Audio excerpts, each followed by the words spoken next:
होगी। Hello friends, मेरा नाम है निखिल शर्मा और आप देख रहे हैं मेरा यूट्यूब चैनल निखिल शर्मा के नाम से। और आज हम पढ़ेंगे गाउस के नियम के अनुप्रयोग। गाउस का फर्स्ट अनुप्रयोग क्या है? गाउस के नियम की सहायता से बिंदु आवेश के कारण किसी बिंदु पर विद्युत क्षेत्र की तीव्रता के लिए सूत्र की स्थापना। किसी बिंदु आवेश के कारण क्या करना पड़ेगा? हमें विद्युत क्षेत्र की तीव्रता अन्य बिंदु पर निकालनी पड़ेगी। तो हमने बिंदु आवेश लिया Q, यहाँ से R दूरी पर कोई बिंदु P स्थित है। कितनी दूरी पर?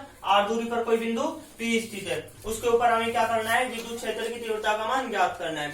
जब भी हम गाउस के नियम की सहायता से विद्युत क्षेत्र की तीव्रता का मान ज्ञात करते हैं तो उसके लिए हमें क्या करना पड़ता है? सबसे पहले हमें बंद पथ का निर्माण करना पड़ता है। और हम बंद पथ के लिए हम एक बंद पथ यहाँ पे इसकी कल्पना करते हैं, बंद पथ की कल्पना करते हैं जो कि बिंदु P से होकर गुजर रहा है।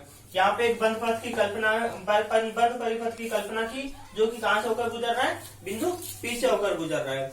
बिंदु P से होकर गुजर रहा है। यहाँ ये पॉइंट हमने O मान लिया है। O से और P की दूरी कितनी है? R मान लिए। और हमें पता है फाई बराबर क्या होता है? फाई बराबर विद्युत गाउस के नियम की सहायता से क्या होता है? फाई बराबर summation Q upon epsilon not. ये हो गया हमारे पास फाई बराबर summation Q upon epsilon not. और हमें पता है यहाँ पे समेशन Q क्या हो जाएगा? हमारे पास एक ही आवेश है, तो यहाँ पे समेशन Q बराबर क्या हो जाएगा? Q।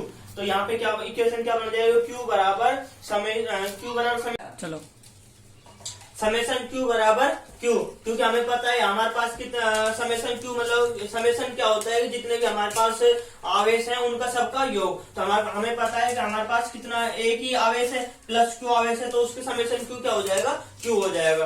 तो फाई बराबर Q upon epsilon not. Equation number 1 आ गई। अब हमें एक क्या करते हैं कि एक अल्पांश भाग डीए की कल्पना करते हैं। बिंदु P पर एक अल्पांश भाग डीए की कल्पना करते हैं और इसकी विद्युत क्षेत्र की तीव्रता और अल्पांश भाग की दिशा 1 है। तो यहाँ पर थीटा क्या हो जाएगा? 0 डिग्री हो जाएगा। अब जो हमने एक अल्पांश भाग डीए की कल्पना की है उससे निर्गत विद्युत फ्लक्स, कुल विद्युत फ्लक्स का मान क्या हो जाएगा? फाई बराबर संबंध समाकलन E vector dot DA vector. अब हमें पता है जो हम अगर वेक्टर हटाएंगे तो यहाँ पे क्या हो जाएगा? एक कोस थीटा आ जाएगा। तो फाई बराबर बंद समाकलन E dot DA cos theta. अब हमें पता है थीटा की वैल्यू क्या है? 0 डिग्री है, क्योंकि ई वेक्टर और डीए वेक्टर की दिशा, दोनों की दिशा क्या है? 1 है। तो इसलिए क्या हो जाएगा? कोस थीटा बराबर 0 डिग्री। कोस 0 डिग्री की वैल्यू क्या होती है? 1। तो हम यहाँ क्या लिख सकते हैं? फाई बराबर बंद समाकलन ई डॉट डीए। अब ये हो गया। इसके बाद हम क्या करेंगे? ई जो है हमारे पास, इसको क्या कर लेंगे? बाहर ले लेंगे। तो फाई बराबर ई बंद समाकलन डी ए। अब हमें पता है ई बंद समाकलन डी ए की वैल्यू हमारे पास क्या हो जाएगी? बंद समाकलन डी ए बराबर 4 पाई आर स्क्वायर। क्योंकि जो हमने जो बंद परिपथ लिया था, जो बंद पथ लिया था, इसकी क्या है? ये पृष्ठ का क्षेत्रफल है। बंद पृष्ठ का क्षेत्रफल क्या हो जाएगा? 4 pi R square. 4 pi R square हो गया। तो अब हम क्या करेंगे? यहाँ पे जो बंद समाकलन डी है उसकी जगह क्या रख देंगे? 4 pi R square. 4 pi R square रखेंगे तो फाई बराबर ई बंद समाकलन की जगह क्या रख देंगे? बंद समाकलन डी की जगह 4 पाई आर स्क्वायर। तो फाई बराबर ई 4 पाई आर स्क्वायर हो जाएगा। अब इसको मान लेंगे हम इक्वेशन नंबर 2। अब इक्वेशन नंबर 1 हमारे पास क्या आई थी? Q अपॉन फाई बराबर Q अपॉन एप्सिलॉन नॉट। और इक्वेशन 2 क्या आई हमारे पास? फाई बराबर ई 4 pi R square. Equation number 2 आ गई। अब हम क्या करेंगे? इक्वेशन 1 और 2 को इक्वल रख देंगे। इक्वल रखेंगे तो क्या आ जाएगा?